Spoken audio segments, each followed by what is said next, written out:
Tips for increasing your sales on Poshmark.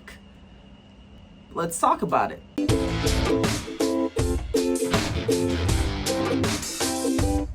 Hey guys, Holland here from where the helicopter bear meets the Papa Bear.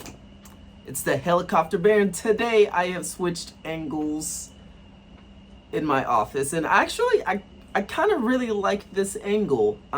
Originally I had y'all like right here facing this way, but I really like this angle. Guys, if you're new here, hit all the buttons, like, subscribe, hit that bell icon. I am, I'm running the competition that I am giving these away. These are Air Jordan Retro 5s, and for anyone who subscribes to the channel, you're gonna be entered in a competition in which I shall give these away. So anyway, let's get into the video, and the video today is tips for increasing sales. I know a lot of other resellers, they always make these, and I feel like a lot of them come in with like the same type of generic shit, and I'm just kind of like, I don't want to do that. I don't want to do that. So actually, I sat there and I looked in my bag and did different things to see how I can come back and help y'all with this. So I came up with five little tips that we're gonna go through, and I have them on my note card. So number one is one that I kind of was like, when it hit me, I was like, wow, Holland, why didn't you think about this? Number one is go for the smaller wins. And what I mean by that is, a lot of resellers always want to go for like the higher end items that they're like, oh man, these comps are like large, I'm gonna get so much amazing profit and everything. But what actually happens is those items sit, and yes, whatever they sell, it's really, really nice, because it's like, oh man, I just sold that for like 90 bucks and stuff like that. For the past like few weeks, I've noticed a ramp in on sales on my end, and it wasn't any of my higher end items. It was more like the mid to lower range items. And what happened was, yes, one item might have sold for maybe like 20 bucks, one sold for like 15, and I was like, okay, cool. But then all of a sudden I started gaining like 7 to like 5 or 5 to 7 sales a day, and that just started like ramping up, that I was like, oh man, all these little items have started adding up. And next thing you know, it's kind of like, oh wow, I just had a week that I had like hundreds of dollars. And yes, it might have been like the little items, but it's sort of like I think it's, what do they say, it's not about the big battles, it's all about little battles that actually win a war. So look at it that way, is sometimes you might have to go for the little items that, yes, they sell quick, but they start to add up.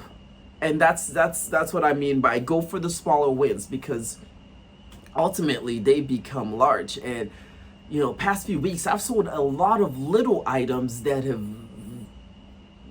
literally bridged that gap versus me selling my larger items. Number two is names and measurements. How you name things and putting in the measurements and stuff is such an important thing that I don't think people realize that. Some people are like, okay, I have this item, bam, here's the name, whatever, post it up, and they wonder why it doesn't sell. Remember, on Poshmark, you are literally going head to head with a computer. You're going head to head with the Poshmark algorithm. It's not like you're going head to head with another human being that can understand that this name means this. You're going with a computer algorithm. So look at the type of names that you put for things. Be more descriptive if you have to. What I use is an app that is called, and you know, I check this app occasionally and stuff. I think it's like $10 a month. It's worth it for me. But it's called Seller Insights, and right here, I'm gonna put on the screen, but Seller Insights has a really cool feature that goes through your names and says, hey, these names could be better. And right here, I'm gonna show the sort of process, but it's going into the names that are weaker and improving the names. So here's an example of me going in and changing the names on this kind of crew neck, whatever. But also, when it comes to measurements, say for instance, you don't have a tag, instead of just putting stuff like, hey, look at the measurements, whatever, measure it and put in those measurements that you have.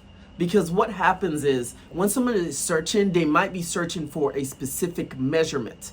If your item doesn't really have a measurement that, or it just says see measurements, that might throw it to the back of the list versus you putting on a measurement. And what you do in your description is put, hey, tag is missing. These are the guesstimated measurements. Look in the pictures and make sure that you have measured every single aspect of it. Since I deal with shoes versus clothes a lot of times, I literally go in and measure, like, you know, the foot length, I measure like the width, I measure like the height and all that stuff. So if somebody, yeah, and then I can guesstimate, be like, hey, the tag is faded off. I'm guessing these are 10.5s because I wear 10.5, it fits me. But if it's not, look in the measurements, because sometimes a lot of people, you know, would look through the measurements being like, oh, okay, and then they know their foot measurement and be like, okay, these will work for me. Also, that helps out in case that item sells and somebody comes back and says, hey, these aren't the right measurements you put in, and you know, they open up a ticket, you can actually tell Poshmark that it's like, yes, but I also put that look into the images, and I actually put, you know, measurements, exact measurements, and Poshmark will be like, they did put exact measurements. So number three, and I didn't notice number 3 because I always started this way versus, you know, now me looking at other people. You know, as I said, I do shoes, so I hone in mostly on that niche. Number 3 is hone in on a niche. It might help. And this is just a suggestion because maybe it might not. But my thought process on this is I hone in mostly on shoes. So when someone comes onto my site and they're looking for a specific type of shoe, they look to the rest of my closet and all I have is shoes. They're looking mainly for shoes. So that gives them a chance to be like, okay, this guy only has shoes, so he might have another shoe my size, and they start searching my sizes, and that's what helps out on bundles.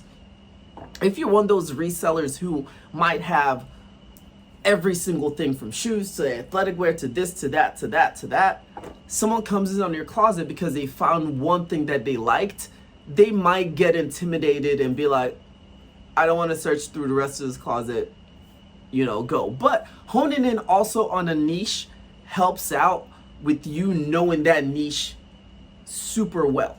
Like for me, I know the shoe niche very, very well. I know kind of like what sells, what doesn't.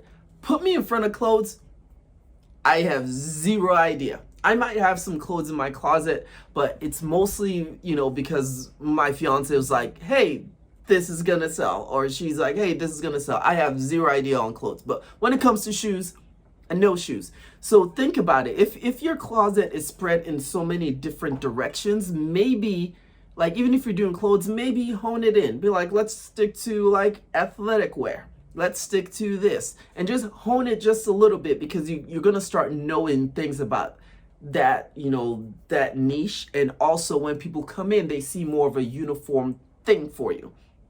So number 4, Number four, I've said this before, but always feed the algorithm. And what I mean by that is Poshmark is more likely to push you to the front if you're more active.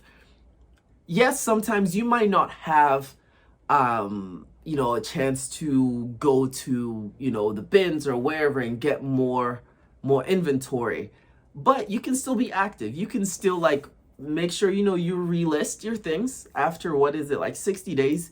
You can still go in, make sure you're checking up on that. You can still be sending offers. You can still be, fluctuating your prices, checking and throwing out bundles, everything. Just make sure you are still feeding that algorithm, because once you start going stagnant, Poshmark is going to be like, there's another person who is very, very active. Let's push them, forward, and we'll wait for you to come back, because that's how Poshmark makes money. Is, remember, active sellers, active buyers. So think about that. And number five is not more or less like it's not really more or less a tip, but it's more or less like a, hey, it's okay. And number five is dead zones and droughts and everything happens. And what I mean by that is there's sometimes that Poshmark is just going to be very, very slow. And, a lot of people are like, maybe you can do this, maybe you can do that, maybe you can do that. I want you to know that sometimes, no matter what you're doing, that's just how Poshmark is. And you can't control that, because what's happening is it's outside sources that are not, that you can't help. So for instance, what's going on right now is stuff in the world. Inflation is going up.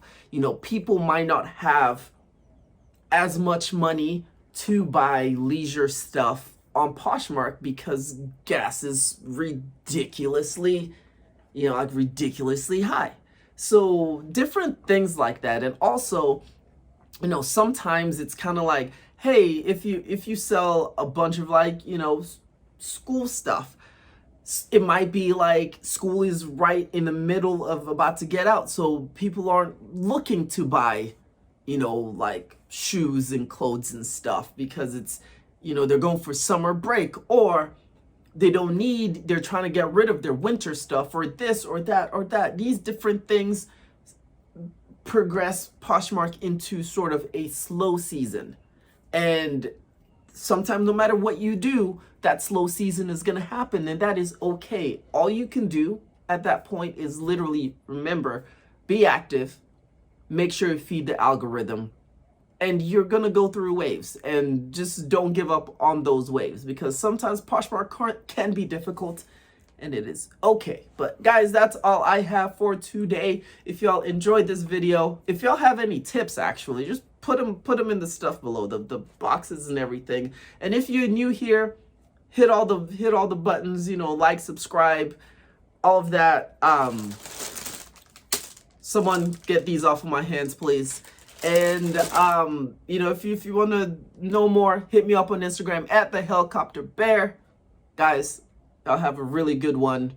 I think I'm gonna do a new thing that I'm gonna try and release at least three videos a week, all different topics. And if there's any topic that y'all want me to go over, put it in the box below, because I try to go through and read and answer every single comment. Sometimes it might overwhelm me sometimes, but my channel isn't that big, so I like to hear what y'all have to say. But till the next video, y'all have a good one.